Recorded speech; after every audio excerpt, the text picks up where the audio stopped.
गजाननाय नमः। ॐ लंबोदराय नमः। ॐ शूर्पकर्णाय नमः। ॐ विघ्नहर्ताय नमः।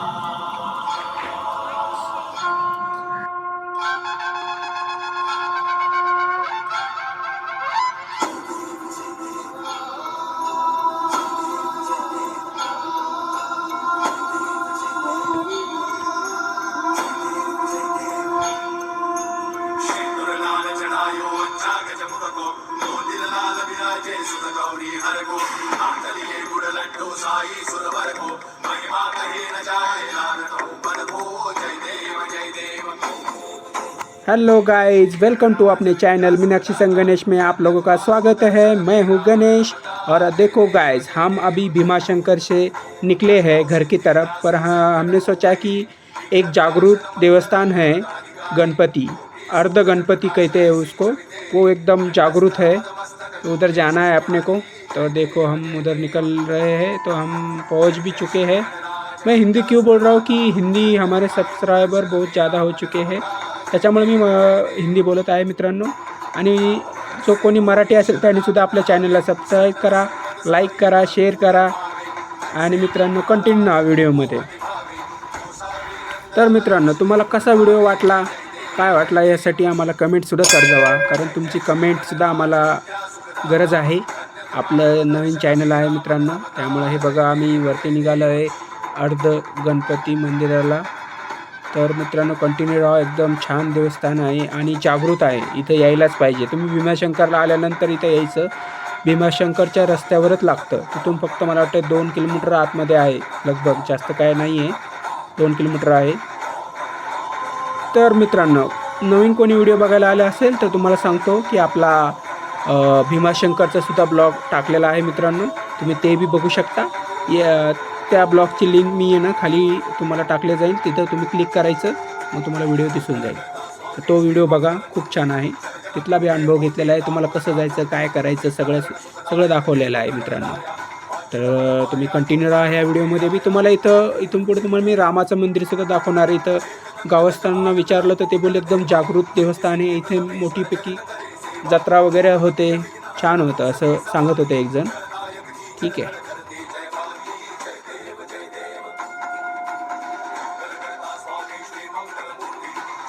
मित्रांनो मी तुम्हाला लोकेशनसुद्धा तुम्हाला शेअर करेल, तुम्ही त्या लोकेशनवर जाऊन इथे येऊ शकता, त्यामुळे तुम्ही काळजी करू नका। सगळ्या गोष्टी मी या व्हिडिओमध्ये तुम्हाला सांगेल, कुठे यायचं, कसं यायचं, काय नाही।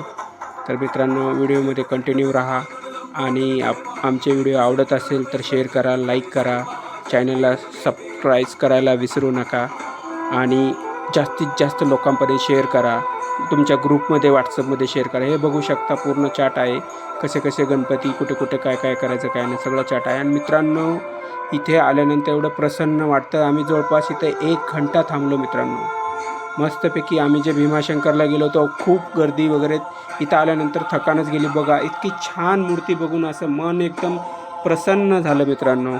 असं वाटलं की वाह, काय पहिल्यांदाच मी इथं आलेलो आहे असं सांगतो तुम्हाला। बघू किती भारी आणि सुंदर मूर्ती आहे मित्रांनो। तर तुम्हाला सांगतो याच्यामध्ये कमेंट करा गणपती बाप्पा मोरया आणि लाईक करा, शेअर करा मित्रांनो। तुम्हाला असेच नवीन नवीन व्हिडिओ येतील, तुम्हाला दर महिन्यात 2-3 व्हिडिओ तर आरामात ब्लॉग येतील मित्रांनो। इथे सगळी माहिती आहे आणि इथं बसायला भारी आहे, एकदम भारी वाटत होतं मित्रांनो। आम्ही जवळपास 1 घंटा इथं घातलेला आहे छानपैकी आणि मजा आली। तुम्ही पण या इथे आणि तुम्हाला कसे व्हिडिओ वाटतात हे बी कमेंट करा मित्रांनो। कमेंट केलं तर भारी वाटेल आम्हाला, कारण कमेंट केल्यानंतर कळेल की आमची चूक काय आहे, काय नाही, काय सुधारणा करायची आहे, काय नाही। तर मित्रांनो चॅनलला सबस्क्राईब करा, लाईक करा, शेअर करा। हे मी का म्हणतो आहे, आपलं नवीन चॅनल आहे, मराठी चॅनल, आपल्या मराठी माणसाला थोडंफार हातभार लावा पुढे जाण्यासाठी। तर मित्रांनो कंटिन्यू राहा, मी तुम्हाला एक रामाचं मंदिर दाखवते, बघू शकता किती छानपैकी रामाचं मंदिर आहे इथं मित्रांनो। रामनवमीला याला इतका भारी कार्यक्रम होतो आहे, तुम्ही रामनवमीला आले तर म्हणताल काय राव, काय सजावट आहे, काय इथं दोन्ही साईडला हत्ती वगैरे ठेवलेले असतात, एकदम जबरदस्तपैकी असतो मित्रांनो।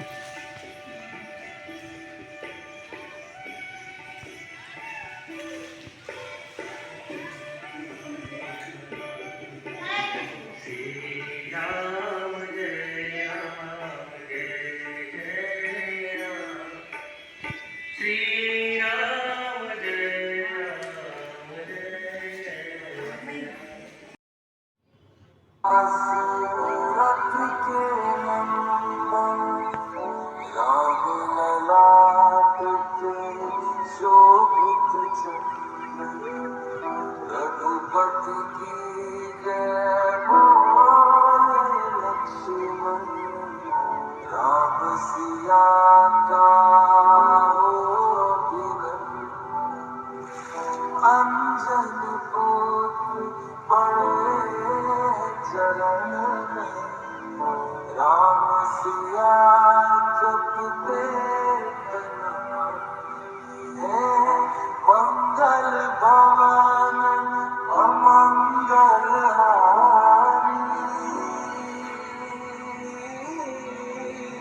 प्रभु सुदर्शन अचल बिहारी, राम सिया राम, जय जय राम,